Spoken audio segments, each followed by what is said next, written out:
নমস্কার বন্ধুরা, ঋতু ক্রিয়েটিভে আপনাদের সবাইকে জানাই স্বাগত।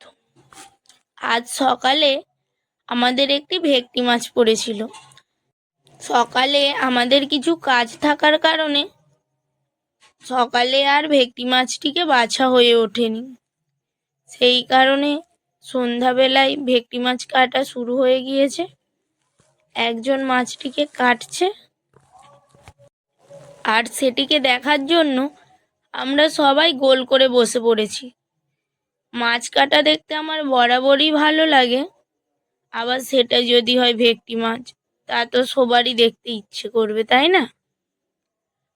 অনেকে মাছ জল, কেউ ছাই দিয়ে কেটে থাকে, কিন্তু আমাদের জল ছাই কিছু না নেওয়ার কারণে সাফি দিয়েই মাছ কাটা হচ্ছে। বঁটিটি ছোট হয় এবং বঁটিতে ধার কম থাকার কারণে বড় মাছটিকে কাটতে একটু অসুবিধা হচ্ছে।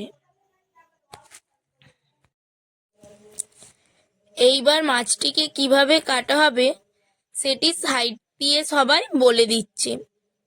মাছটিকে প্রথমে ছাঁদা দিয়ে দেয়া হলো, এবার পেটি এবং ডাঁড়ার মাছটিকে আলাদা আলাদাভাবে কেটে নেওয়া হবে। ভেটকি মাছের পাতুরি খেতে কার কার ভালো লাগে কমেন্ট করে জানাবেন। ভিডিওটি যদি আপনাদের ভালো লেগে থাকে তাহলে লাইক করবেন এবং সাবস্ক্রাইব করে আমার পাশে থাকবেন।